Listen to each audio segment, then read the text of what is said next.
Welcome to 2.5 Transforming Quadratic Equations. Today, we will be transforming quadratic equations. Quadratic equation, what is a quadratic equation? This is a quadratic equation. This is also a quadratic equation. This is also a quadratic equation.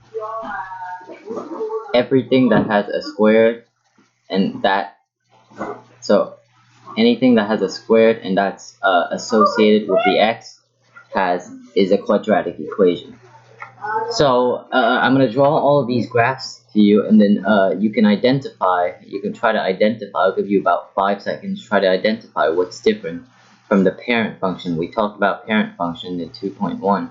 So this is the parent function. What's the difference between the parent function? So that's the graph for x squared. That's kind of a bad drawing, but whatever.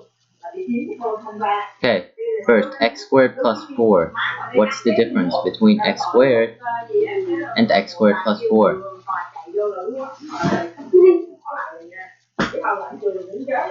Okay, I'll give you 5 seconds. 5, 4, 3, 2, 1. Okay, so as you can see, x squared plus 4 is obviously a transformation of x squared. Obvious enough. Okay, next. What's the difference between x squared and x squared minus 4?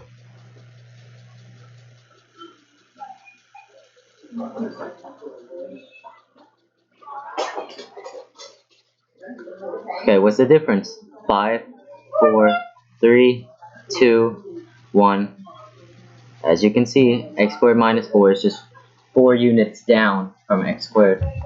Now next, minus x squared, negative x squared.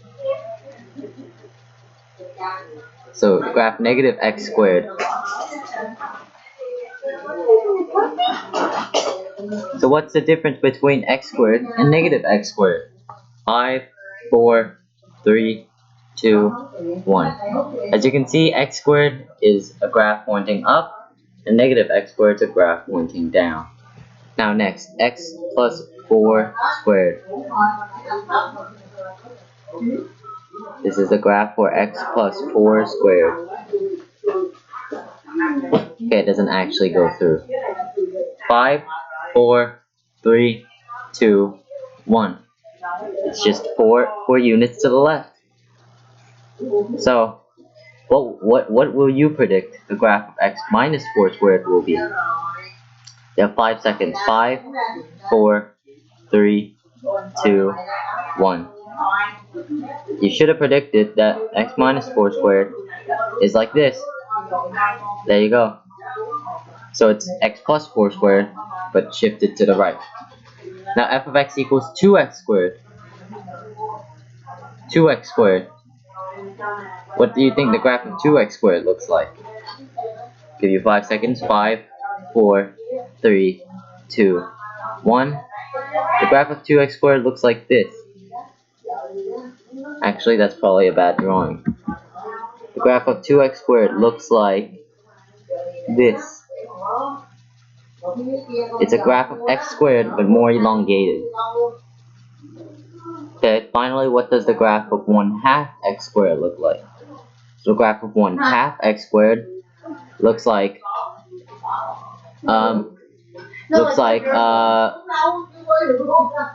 a transformation of the x, but as you can see, it's flat.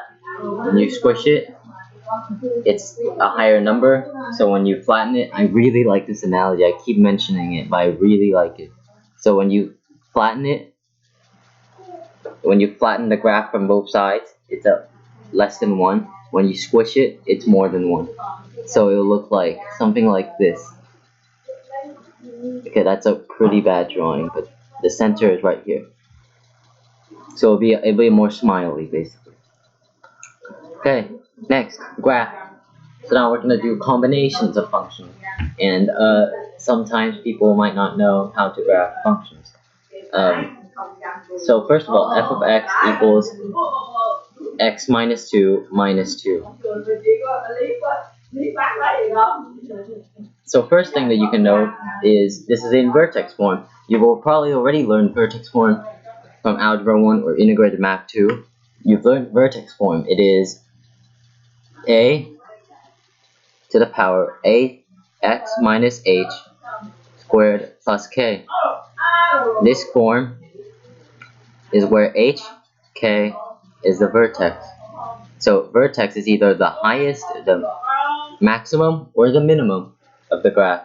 So if you follow this format, h minus x, x minus h is 2, and plus k, but k is a minus in this case, so minus 2.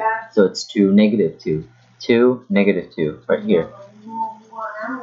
Since it's a positive number, it's going to be pointing up. And what's the y-intercept? The y-intercept is when x equals 0. So if you put 0 in here, 0 minus 2, 0 minus 2 is negative 2 squared is 4. Negative 2 squared is 4. 2 is 8. 8 minus 2 is 6. So it'll look something like that, and then the same way on the right. There you go. That is your graph right there. Next, f of x is equal to negative 2 times x minus 6 times x plus 4. Now we gotta take advantage of something called zeros right here. So zeros is when the function crosses the x-intercept, and when this value is equal to 0. So when this value is equal to 0, the function crosses the x-intercept. So which values make this equal to 0? Obviously, it's 6, because of the zero product property. It's 6. 6 minus 6 is 0. 0 times anything is equal to 0. And then this is negative 4, because negative 4 plus 4 is 0. And then everything times everything else, it's 0. So that's 0 and 0. We can plot our two zeros, so we'll have 6 is right there, and then negative 4 is right there, and then it's negative 2. So there's a symmetry rule that states that the vertex is always between the two lines of symmetry. So the vertex is going to be at negative 1 somewhere. So given this type of information, this would be a good enough graph. Of course, you can expand it and find a line of symmetry, and you can expand it and find a vertex, but it's not that necessary. So that's a good enough graph. Next, f of x equals 1/3 x squared plus 2x minus 5. Now this graph isn't completed for you. The square isn't completed for you. So you're going to have to complete the square by yourself. I'm going to complete the square by myself. So 1/3 x squared plus 2x times 5 is 1/3 times x squared plus 6x minus 15. And this looks like a really clean board. No, it's not. 1/3 times x squared plus 6x minus 15. So then we will complete the square. We'll get 1/3 times x plus 3 squared, because it's x squared plus 6x plus 9. X squared plus 6x plus 9 is x plus 3 squared, because you take the b, you take the middle value, you divide it by 2, and then you square it. That's how you complete the square. Don't ask me why, maybe I'll do a proof later, but you take the middle value, divide by 2, then square it. That's how you complete the square. So since it's minus 15, and then you want to add 9 at the end, and then you want to add 9 to the equation, the 9 has to come from somewhere, so you just subtract 9 at the end as well. So you subtract 9. So then you'll have 1/3 minus 15, 1/3 times negative 15 is negative 5. And then negative 5 times negative 5 minus I added 9 in the inside, so I have to subtract 9. I have to subtract 3 on the outside. So, and then we have the minus 15, that goes out as well, so then you have to subtract 8. So then we will graph this equation, and we can use this form right here. So it'll be negative 3, negative 8, negative 3, negative 8. It'll probably be about there. And then it's going to be 1/3, which we'll try to calculate the y-intercept. we'll try to calculate the y-intercept first. The y-intercept is when x is equal to 0, 0 plus 3 squared. Y-intercept 0 plus 3 squared is 9. 1/3 times 9 minus 8 is 3 minus 8 is -5. So -3, -8. This is our graph right here, where this is the alignment. Okay, that's a really bad line. That's the line of symmetry. It's a really bad line of symmetry. Now we got this graph. It's also a 0 graph, but there's only one 0. It's only a square. Now, since there's no modification of a plus, there's no modification of a plus, of a minus, of any extension, any of these graphs, any of the f of x, any of these, there's no modification. There's no extension out here, and there's a squared right here. We can assume that the graph is going to be a double 0. And the reason why it's called a double 0 is because two solutions only result to one solution. There's only one solution to the graph when x equals 0. Because it's squared, so if you do plus or negative, it will be the same thing. So the one solution is x equals 3 over 2. X equals 3 over 2 is right here, and our y will be equal to 0 when x equals 3 over 2. That's a 0, and then its 2 is positive 2, so then we can have that.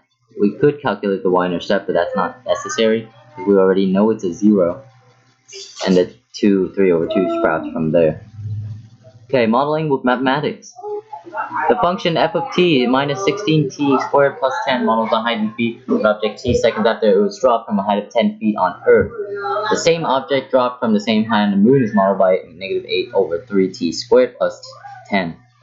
Describe the transformation of the graph f to obtain g, and from what height must the object be dropped on the moon so it hits the ground at the same time as Earth. So we could have the graph like right there, and then we could have a graph of -16t minus 10. Let's say that's the graph, and then -8 over 3. That's way far, so it would probably be something like that. That'll probably be the graph. It probably went out. It probably went out of the screen right there, but whatever. Describe the transform. So from what height must you drop on the moon so it hits at the same time as the Earth? So if you can see right here, -16t squared and -8 over 3t squared. So whatever you add on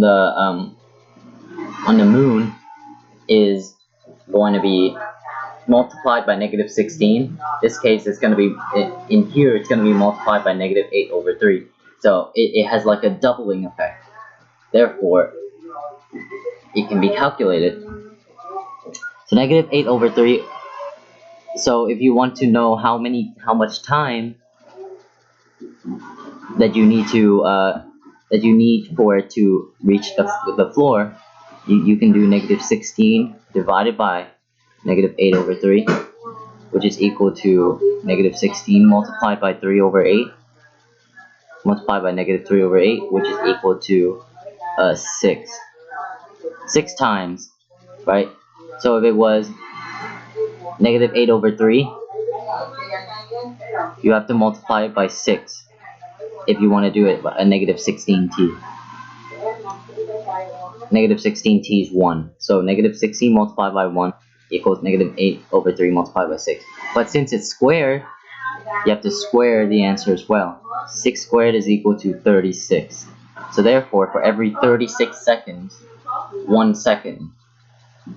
For every 36 seconds fallen on the moon, it's 1 second fallen on Earth. Therefore, in order to drop 10 seconds on the moon, in order to drop 10 seconds on Earth, you have to drop it for 360 seconds on the moon. So 10 seconds on Earth equals 360 seconds on the moon. Okay, next. Modeling with mathematics. Flying fish use their pectoral fins like flying fish row is amazing. I should have put the picture of flying fish row on here, but whatever. Their pectoral fins like airplane wings to glide through the air. Write the equation of the vertex form. Y equals a minus 8x minus h squared plus k. They even give you the equation of vertex 33, 5, assuming the fish leaves the water at 0, 0. So I'm gonna write that equation right now. Okay, so 0, 0. So we have 0. Well, we can solve for a. I'm gonna solve for a right now. 0 equals a times 0 minus 33 squared plus 5. 0 minus 33 is equal to negative 33 squared is 1089, I think. A plus 5 is equal to 0. That is really fishy. That is really fishy. 1089 squared, subtract 5 on both sides, and divided by 1089, you'll get negative 5 over 1089. So the equation is y equals negative 5 over 1089 times x minus 33 squared plus 5. What are the domain and range of this function, and what do they represent in this function? So the domain and range of this function is